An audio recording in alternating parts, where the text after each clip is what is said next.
And so they're somewhat in line with their Game 1 team composition, but obviously the Karma and the Olaf are a little bit different. It does grant them an alternate mode. The other thing about this is that Varus, one of his strengths is that he's two champions.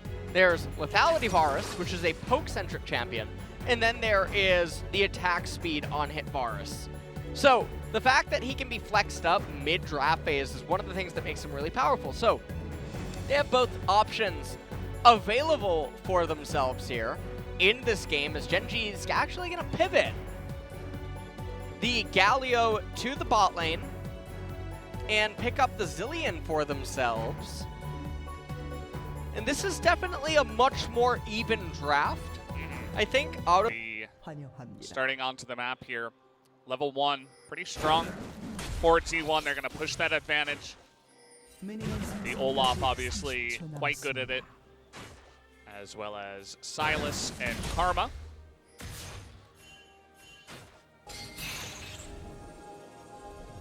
And they're just looking for any of the Gen.G members. They're looking for some action. As you can see, a ward also placed at the top, and okay. They might want to... I feel like T1 know this. No, they're just going right back in. Okay. So Faker's going to be scouting, going back into the jungle. What a wonky start to game number 2. Yeah, and they're not going to have Kana for this one. Oh, no, the game might just end. The game might They're not going to go. They don't want to go. They're taking some advice from some of the other teams. And now they see it, and now they're on. He's going to skill Valkyrie. He's going to skill Valkyrie and go over. Yep. There it is.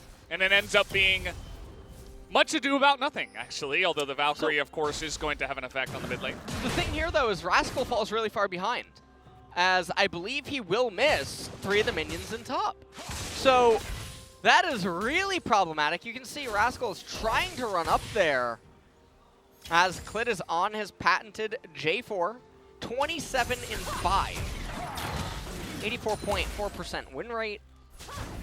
It's pretty good. Yeah, it's all right. It's all right, yeah. It's okay. It's nice. Kind of missing a little trade there. And, I mean, we've seen this before in the bottom side. Double Arcane Comet with a Varus that takes it as well. And you just forever zone the enemy comp. And the interesting thing here is that Karma actually went for Gathering Storm, whereas Varus does have the Scorch. Generally, when we've seen this combo, you see both parties just take the Scorch. Or the opposite, maybe. Yeah, or just both take Gathering Storm. Yeah, let the AD scale a bit more. But right now, just focus on the bot lane, see how well Teddy can actually do here against this Ezreal and Galio. And things can definitely get scary. Now, Clid, due to the scaling of the Zilean, the Ezreal, and the Ornn, has the option to play low economy, whereas T1, because he's not going to be as fortunate. He needs to be power farming. He needs to be making sure that his laners are in good positions to get the dragons and try to capture them, because T1 wants a soul to win this game. Now, bot wave's coming back into T1, so Teddy and Effort can back up. This gank should never work in a million years. Nope, it's called out and played very safely here from T1. They're just going to back away. Clid not even going to interrupt a back. Cuz going to take that time to continue power farming. Even going into Clid's jungle. Not going to find anything on that note. It's actually a first pick for Light in the bottom side. Every other champion very practiced from the side of Gen.G.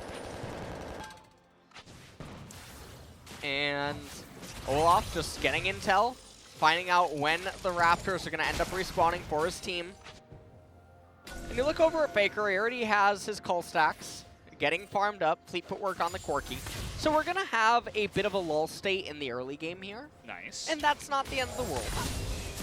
It's just fine. Sit back, relax. You can see the wave pushing into T1. So they're just going to chill out. as the lane was in an awkward spot when the rotation was coming out of Gen.G. That's part of the reason why they did want to back away from any kind of gank. Kind of missing a bunch of CS here, actually, in the top side. He's missed so much. That's why the CS score is so close, despite that giant minion wave. And remember the fact that Rascal missed some of the ones at the very beginning. So Rascal, yet again, getting the leg up in this matchup. And when we look at the minimap, the Jarvan, he is behind the Olaf, who's just getting the power farm because all of the lanes are self-sufficient. They don't really need any aid in order to do anything, and this is why it's a little bit surprising that Clid isn't opting into a low econ style. As Teddy and Effort just continuing to hard shove, still have the teleport available. Ezreal has already picked up his tier. And what we're looking to see unfold is if both parties are on even footing in an early mid-game transitional fight, Gen.G would be favored. In mid-game, Gen.G should also be favored. So, the later stages also, there's not a lot of hope for T1, and that's why we mentioned, okay, hold on. Oh boy. Well, that wasn't the cleanest engage, but they will at least trade a flash to Effort, who doesn't have to heal or anything like that. Life actually looks like he accidentally autoed before he did go for a taunt of sorts, so it looked a little bit awkward on that engage. Well, a little bit of poke there. So the super late stages of the game, even though there's not a lot of hope, there still is some edges that T1 has with the Corki and the Varus, as that'll be the point that Jarvan and Galio are going to start tapering off. But this game is really going to be about Zillion versus Corki. Knock-up coming in here from Kana just to try to get him out of this one, but can he try to trade this one back? Will he have the Kingslayer on time is the question. He gets the knock-up and he has to flash away. Oh! Dodging that one, but it is not going to matter. Rascal picks up another solo kill here up on the top side, and we were just talking about how Kana wasn't looking super comfortable up in the top lane and didn't necessarily look great in game one. And that is just going to add on to our beliefs here, LS. Yeah, I mean, Kana looking very shaky here after a phenomenal performance against Dragon X, where he was a pretty core piece to their victory along with Effort in that series. As Cuz now level 6, he's coming in here looking to actually ruin the blue, and can he get it? He's just going for Clid right now. Double bomb comes in, but it's not going to actually get the stun, as blue will go the way of the Olaf, and now Gen.G's bottom lane will come in, but it's kind of just cleaning up a very big mess that's on the ground right now, because ultimate had to be used by VDD. He uses a bunch of mana. He doesn't get blue for the mid lane. Also, the dragon should go the way of T1 here. Yep. Dragon will go. Okay, Dragon goes the way of T1. Cuz flashes, but he's actually going back in. They're calling to go back in. There's no Zillion ultimate. And why are Gen.G trying to force it? Is probably the better question. As now Teddy, he wishes he was level 6. Oh man. He can get an easy flash here. He's still going to get it anyway. As things go from bad to worse for Gen.G, and T1 will easily pick up what they are dropping. Yeah, and I mean, it's a pretty nice early Dragon for T1. They get about half a longsword on all of their carry champions. So some nice gold value there.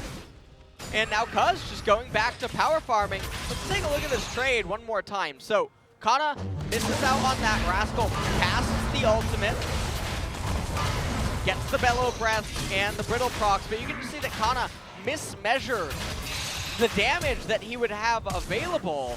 And even though Rascal misses the pillar, doesn't end up mattering. Rascal also in that clip had a biscuit available that he could have consumed. And Clid, we've seen him do this in actually many games. Sometimes he just Leroy Jenkins right into the opponents. And it was Light first. Light Leroyed, and then Clid followed up with a loud Jenkins right behind him. And it didn't look good for either of them. It was just really desperate at the end of a situation where I think you just have to give it away. At that point, you lost the fight. Say, okay, that's it. Not much we can do. And now Teddy and Effort have a advantage down there in bottom, and T1 are accelerating. This is really integral. So, in the early stage and the mid stage, on even footing, Gen.G would be ahead. But obviously, if T1 is ahead, they're going to have an edge. Now, typically, that's not always the case. Sometimes having an advantage actually only makes it even for some of the mid-game team fights. But in this instance, an advantage for Varus and Corki is meaningful enough against some of the magic tricks that Gen.G has available inside of team fights. Yeah. And obviously Dragons going T1's way, that's their end game. That's their goal that we mentioned very early on in T1. They're rolling good Dragons. Second's Cloud Drake. Here we go. Okay, so no flash available for Effort, but Teddy does have it 4-on-2. They're going to be targeting down Effort. Teams of Corruption going to go down onto Ruler, but you can see this is just domination under the turret as a proactive play does come in from Gen.G. They're going to lose some turret plates in mid and top, but still, they pick off 2 kills and some pressure on the bottom side. Yeah, they relieve a lot of pressure down in bottom. They almost remove the CS deficit that was present between the 80 carries. Now, they do lose plates and a lot of minions.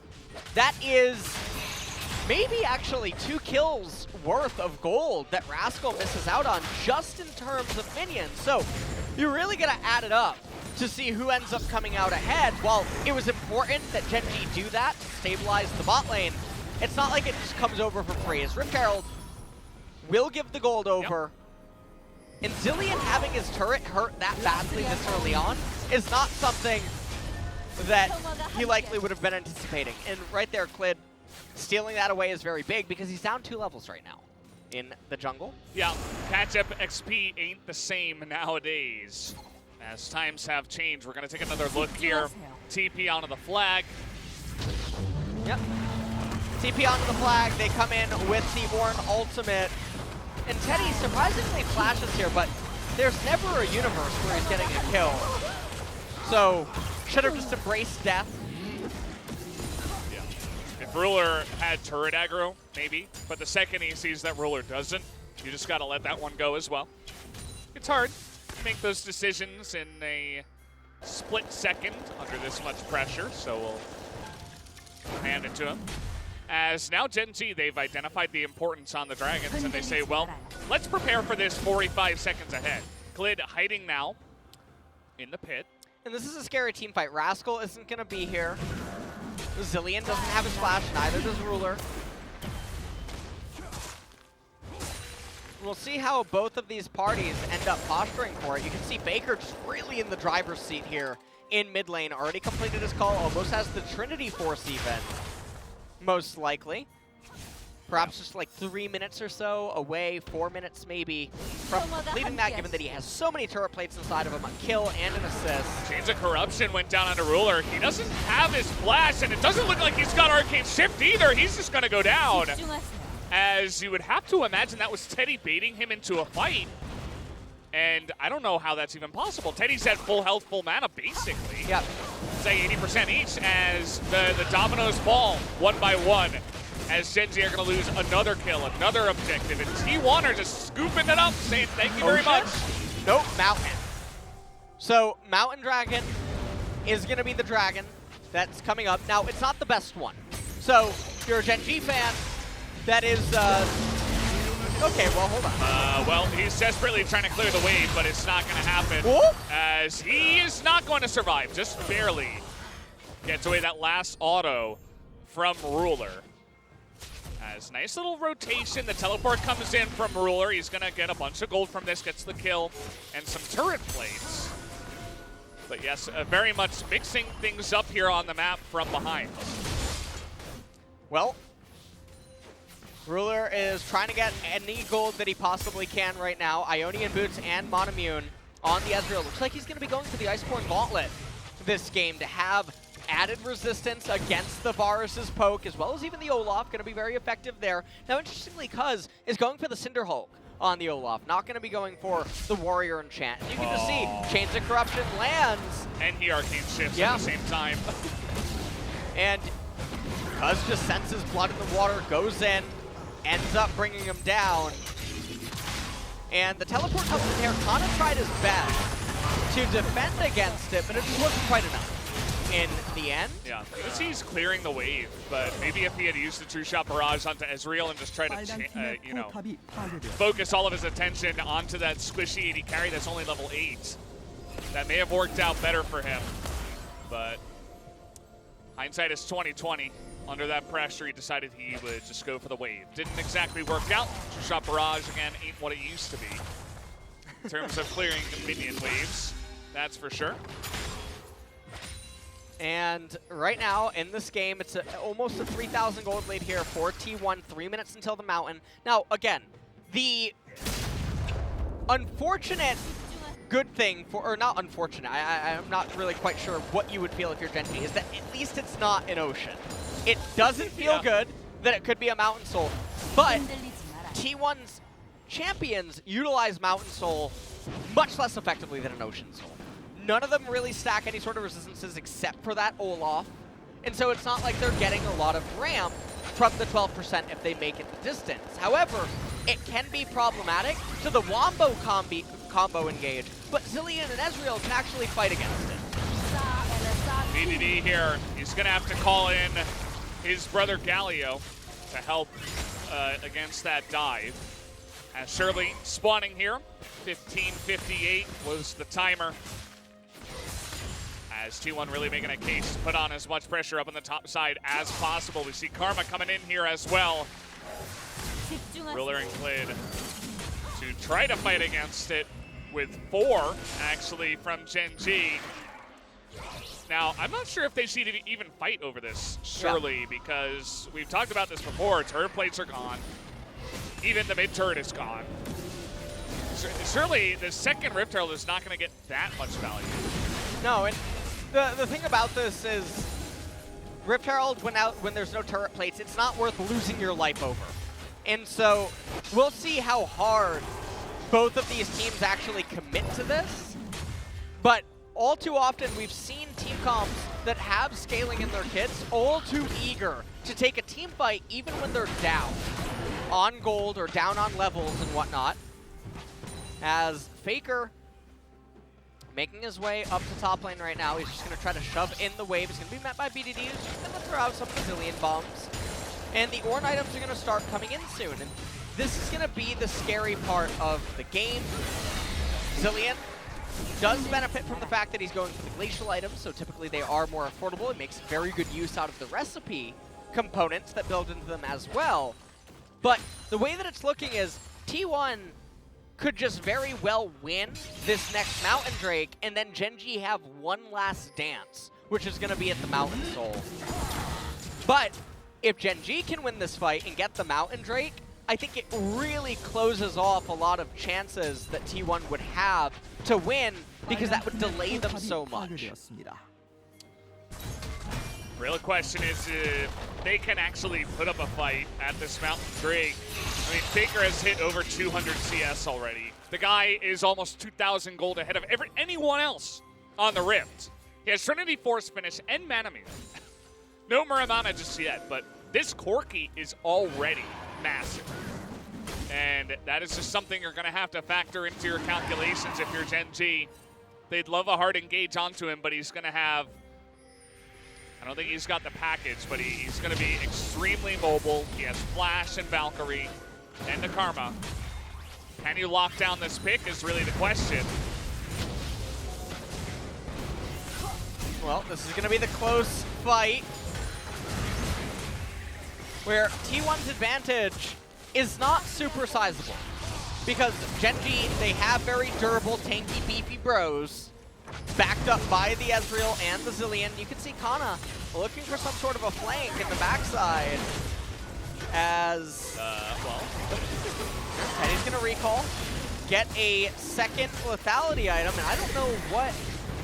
Surely okay, can he get the smite down? No, it's gonna go the way of Clid, as now Ragnarok on the way out of the fight here is because the smite does not land. That is going to be key for Genji sticking alive here in this game. And that's really big for them because Ornn gets such insane value off of just that one Mountain Drake, and Ezreal going for the Iceborne Gauntlet. This is potentially 4 Mountain Drakes that could be stacked up by Gen.G. Oh. So, Glid! Oh no, that is not the mistake you want to make. Although it is just going to get the Zillion ultimate out for now. He does sustain a ton of damage on the backside.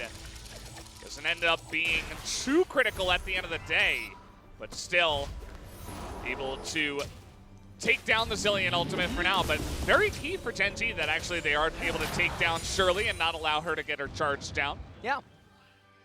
And now the game is much more evened out, as we're probably just gonna have a lull state here. We don't freeze in the LCK. It's not a not a thing that we do here, because he used to have a 2-level lead over Clid, but obviously with some aid from Zillion, Clid has managed to catch up a bit. It's a 3,000 gold lead right now for T1.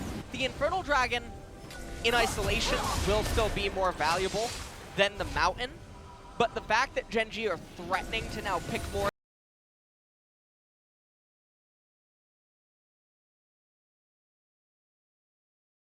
getting out-traded here by Ruler. And you can see that Ruler full health. He's not having any of it.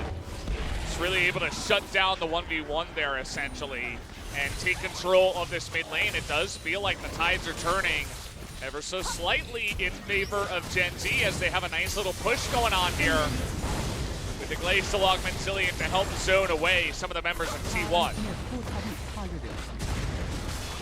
For Gen.G, they are getting some ground for themselves. Still a 3,000 gold lead, but Rascal does have both of his ornaments now upgraded as he has hit level 13. So it's going to probably be the Frozen Fist upgraded for Ezreal, unless he can hold off for a while. He'll probably end up purchasing the Blade of the Ruin King, and you could just get Might of the Ruin King there. That would be fine, as Cuz trying to skirt around the vision that the Scuttle Crab has granted, but bot Tier 1 turret is looking like it's poised to fall, as Bertha gonna be picked up here by Faker. Yeah, why not just add to his fat stacks that he's got already? He's looking at a third item. At this point, already has picked up the Seal. So looking to add a little bit of crit into the builds, as is the case normally with the Corki.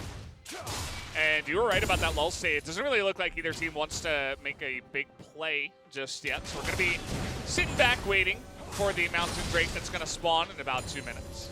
And the thing about this, okay, so a very late Rod of Ages picked up by the Zillion. So that is going to take some time to stack up. However, even at the next Mountain Dragon fight in a minute and a half, the BP bros on the side of Gen.G, I mean, the Zillion even has HP. So it's not super easy for T1, and you're going to just see more and more of the problems that the Olaf has. So even though he got really far ahead early game, even though he had a really good start, he was up 2 levels, he's decaying very rapidly right now. There is a lot of friction that is slowing this champion down here in this game. And things are just going to become more problematic. And it's going to be all about the Corki and the Varus, because even the Sylas, how does he realistically engage? All that he is Gen.G have Ornn, and then T1 have Ornn at home. Yeah. That's exactly what's going on. That is actually what it is. I mean, he is a Call the Forge God bot, and nothing really else. And we'll just have to hope that his Call the Forge Guards are better, I suppose, at this point in time. Not much really else we can expect from Kana, especially the way the series has been going for this player. Mountain Drake spawning in 30 seconds. Ooh, not sure how that didn't hit him, as he's got 200 armor. It's pretty good. It's all right. How is that even possible? What? Well, 200 armor on Ezreal, so they're electing to upgrade that. There's not another item to be ornamented. Now, Ruler did take an immense amount of poke damage. You were talking about the BP boys, yes. Obviously, lots of them on the side of Gen.G, but Faker has been poking him down. He's just going to be able to package away from that one. Gets engaged on in the backline, and Teddy is in a really rough spot, but the Silas is going mad in the backline. Do they have the damage?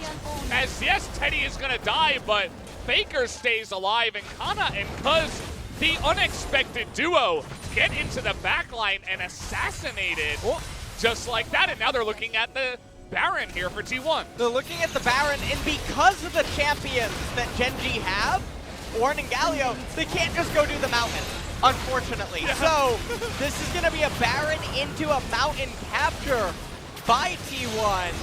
And oh, well, man. They're going to try to engage here. Not sure what they can do. Faker, Valkyrie's over the wall. And who's stuck in here with who as Rascal and Life have to get out of here. Desperate to do the damage, but even a TP coming in as Ezreal TPs into the back line, but he's going to go down extremely low. Kingslayer to death.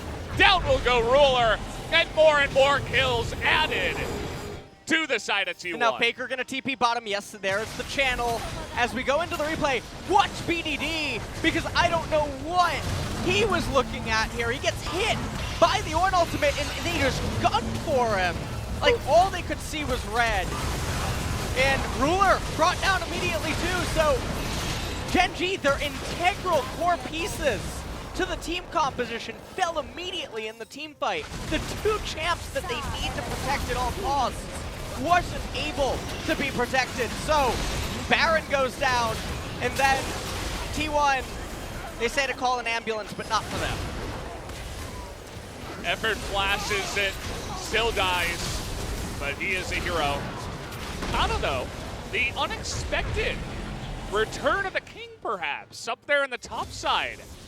As, yes, BDD has flash available and ultimate available when he gets ulted there by Kana.